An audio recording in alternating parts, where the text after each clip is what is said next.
Hi, my name is Talia. Welcome to Talia Nerds Out. This is not one of my normal videos. I just was having brief thoughts while doing some of my reading for Historathon 2024.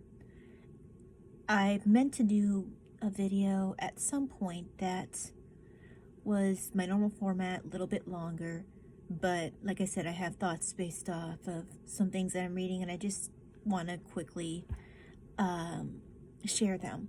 First of all, I'm reading a lot right now in regards to medieval manuscripts, specifically illuminated manuscripts, specifically books like Book of Hours, etc. So the one book that I've been focusing on a lot right now is Marking the Hours, English People and Their Prayers. And something that I'm finding interesting is that they will mention, now this author is very good, Eamon Duffy, Irish author, at least that's what I gather based off of the name. And he'll mention assumptions that are made by historians. Like one historian mentioned that he saw the quote is that they were, so to speak, getting their heads down, turning their eyes from the distraction posed by their fellow worshippers, and at the same time taking them off the priest and his movements and gestures. Such folk, in becoming isolated from their neighbors, were also insulating themselves against communal religion, possibly even religion per se, for how can you be religious on your own? Now, thankfully, the author of the book goes against this particular historian's really odd assumption. There's a couple times in this book where the author, Duffy, will mention a view of a historian in the past, which is just bizarre. And the second one here is that some historians have recently insisted that the medieval person praying, routinely using a psalm expressing despair or exaltation or longing, felt within him or herself the corresponding emotions.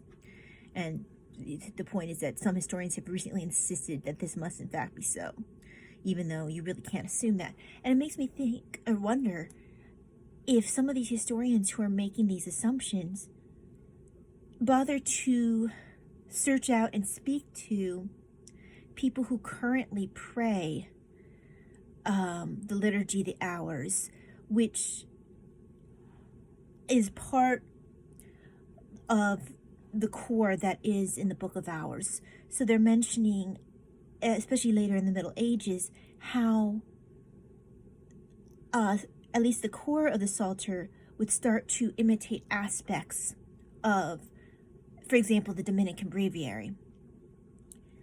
And it's just odd that there are certain assumptions would be made about what saying these prayers would say about the medieval mindsets.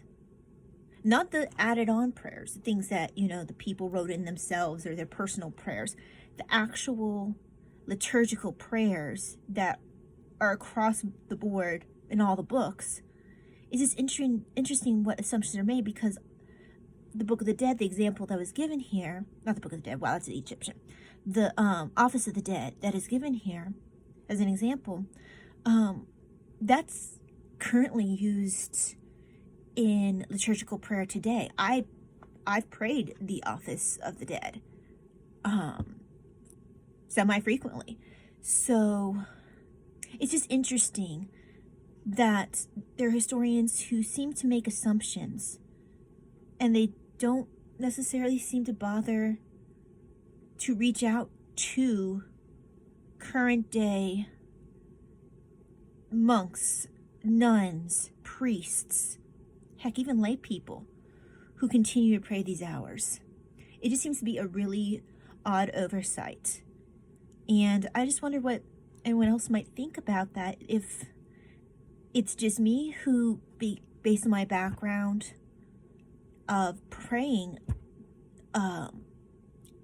parts of these, of what would have been the Book of Hours for lay people back then, but now there's not exactly something equivalent to the Book of Hours. Now there's aspects of it, like we still have the little office of the Blessed Virgin Mary, which I have used in the past, and then there's the breviaries, which is what the priests use, nuns use, and lay people can use, and I have used. So I just think it's interesting that, yeah, I'm repeating myself, but why would a historian not avail himself or herself of that resource?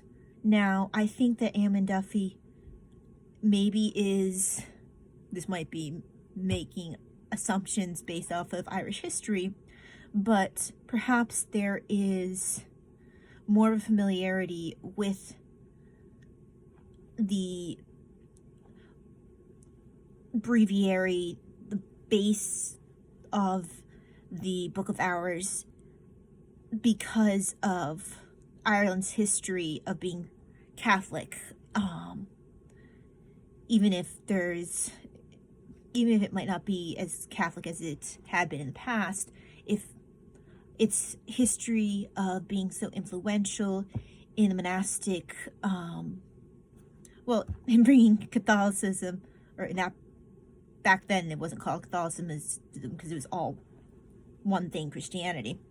It was so instrumental in bringing Christianity to the rest of England. I wonder if that history of monasticism, that history, all that, if that contributes a little bit to Duffy's familiarity and tendency to push back against some of these assumptions, maybe because of some familiarity with current day. I don't know.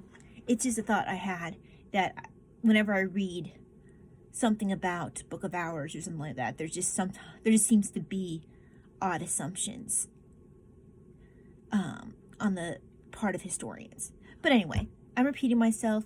Just interested if anyone else has any thoughts on that, if they notice any other area of history where it seems that if historians just went one step further, would speak to someone, even someone who's not a historian, someone who in some way, shape, or form has a connection with that history in the modern day, if you ever wonder why the historian doesn't just reach out instead of kind of getting stuck in their own academic head. But yeah, thank you very much for watching this very brief video. I just had some thoughts, wanted to share it. I hope to do a more lengthy video later. God bless. Bye-bye.